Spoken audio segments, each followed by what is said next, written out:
Pernahkah Anda membayangkan bahwa seorang pelaut muslim dari Tiongkok pernah berlayar ribuan kilometer dan meninggalkan jejak di tanah Indonesia bukan untuk menaklukkan, tapi untuk berdagang, berdiplomasi, dan menyebarkan pesan damai? Nama Laksamana Cheng Ho bukan hanya tercatat dalam sejarah Tiongkok, tapi juga dalam sejarah Nusantara. Dengan armada laut terbesar pada zamannya, ia menjelajahi lautan, membawa pengaruh budaya, dan menjalin hubungan antar bangsa.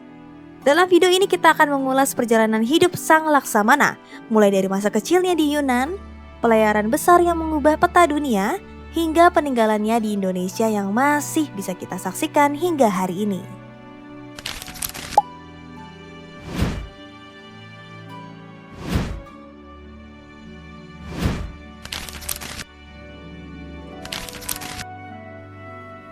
Latar belakang dan asal-usul. Laksamana Cheng Ho lahir pada 23 September 1371 dengan nama asli Ma He dan juga dikenal dengan nama Ma Sanbao. Ia berasal dari provinsi Yunnan, sebuah daerah di barat daya Tiongkok yang pada saat itu masih berada di bawah kekuasaan dinasti Yuan. Ma He berasal dari suku Hui, kelompok etnis Muslim di Tiongkok yang secara fisik mirip dengan suku Han, namun menganut agama Islam. Ayah dan kakeknya dikenal sebagai muslim yang taat, bahkan sudah menunaikan ibadah haji ke Mekah. Ketika dinasti Ming melakukan Yunan, Ma He yang masih berusia 12 tahun ditangkap dan kemudian dijadikan Qasim, abdi istana oleh tentara Ming. Ia kemudian diutus ke ibu kota untuk mengabdi di istana Beiping, kini Beijing, di bawah kekuasaan Pangeran Zudi, yang kelak menjadi Kaisar Yongle. Kejayaan Cheng Ho di istana dan pengangkatan sebagai Laksamana. Ma He yang kemudian diberi gelar kehormatan Cheng Ho menunjukkan keberanian dan kesetiaan luar biasa di istana. Ia dikenal sebagai sosok berperawakan besar dan gagah, serta piawai dalam strategi dan diplomasi. Ketika Zudi melakukan pemberontakan terhadap kaisar yang sah untuk merebut tahta, Cheng Ho turut ambil bagian dan berhasil membuktikan kemampuannya. Setelah Zudi naik tahta menjadi Kaisar Yongle, ia mengangkat Cheng Ho sebagai kepercayaannya dan menugaskannya memimpin ekspedisi besar-besaran ke luar negeri untuk memperluas pengaruh Tiongkok. Ekspedisi Besar Cheng Ho. Antara tahun 1405 hingga 1433, Cheng Ho memimpin 7 ekspedisi maritim besar ke berbagai belahan Asia dan Afrika. Ekspedisi pertamanya dimulai dengan keberangkatan dari pelabuhan di Guangzhou setelah terlebih dahulu menunaikan salat di sebuah masjid tua di sana. Armada Cheng Ho terdiri dari 307 kapal dan 27.000 awak kapal. Kapal-kapal tersebut terdiri dari berbagai ukuran, bahkan ada kapal terbesar yang panjangnya mencapai 138 meter dan lebarnya 56 meter. 5 kali lebih besar daripada kapal milik Christopher Columbus. Armada tersebut membawa persediaan makanan, ternak hidup seperti sapi dan kambing, bambu sebagai suku cadang kapal, serta kain sutra untuk perdagangan. Selama pelayaran, Cheng Ho mengunjungi berbagai negara dan wilayah, antara lain Asia Tenggara, Semenanjung Malaya, Sumatera, Jawa dan Malaka, Asia Selatan, India Selatan dan Sri Lanka, Timur Tengah dan Afrika, Teluk Persia, Aden, Laut Merah, Mogadishu, dan hingga ke Selat Mozambik, Asia Timur, Taiwan, dan Vietnam. Dalam salah satu ekspedisinya, Cheng Ho juga mengunjungi Jeddah di Laut Merah yang mengindikasikan kemungkinan kuat bahwa ia telah menunaikan ibadah haji ke Mekah, mengikuti jejak ayah dan kakeknya. Jejak Cheng Ho di Indonesia.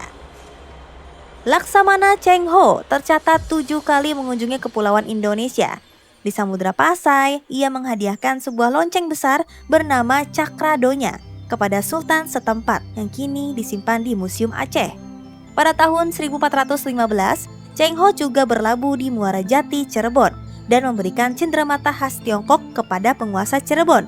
Salah satu peninggalannya berupa piring bertuliskan ayat kursi masih tersimpan di Keraton Kasepuhan Cirebon. Ketika salah satu panglima armadanya Wang Jinghong jatuh sakit saat melintasi Laut Jawa, mereka berhenti di Pantai Simongan, Semarang. Di tempat itu kemudian dibangun Klenteng Sampokong, gedung batu yang kini menjadi saksi sejarah jejak Laksamana Cheng Ho di tanah Jawa. Selain itu, Cheng Ho juga sempat mengunjungi kerajaan Majapahit yang saat itu diperintah oleh Raja Wikramawardhana, menandakan hubungan diplomatik antara Tiongkok dan kerajaan besar Nusantara saat itu. Warisan dan pengaruh. Selama ekspedisinya, Cheng Ho membawa pulang berbagai penghargaan dari lebih dari 30 kerajaan.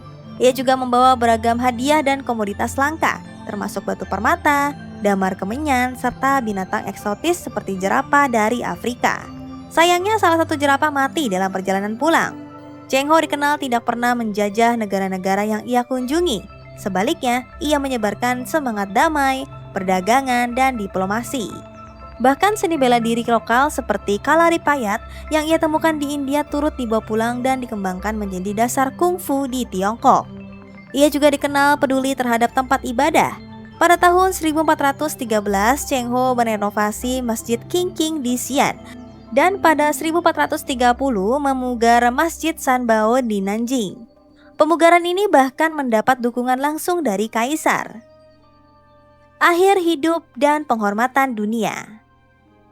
Cheng Ho meninggal dunia pada tahun 1433 di Calicut, India saat menjalani pelayaran terakhirnya. Sebelum wafat, ia sempat mengutus sahabatnya, Ma Huan, ke Mekah untuk melukiskan Ka'bah sebagai bentuk kecintaannya pada Islam. Majalah Life menempatkan Cheng Ho sebagai tokoh nomor 14 paling berpengaruh dalam 1000 tahun terakhir. Ia merupakan pelaut dengan armada kayu terbesar dan terbanyak yang pernah tercatat dalam sejarah. Peta navigasi Cheng Ho. Hasil dari perjalanannya mengubah wajah pelayaran dunia dan menjadi dasar navigasi hingga abad ke-15. Semoga kisah Cheng Ho ini bisa memberi kita pelajaran berharga tentang toleransi, keberanian, dan semangat menjelajah demi perdamaian. Selanjutnya, tokoh inspirasi siapa lagi ya yang ingin dibahas? Tulis di kolom komentar.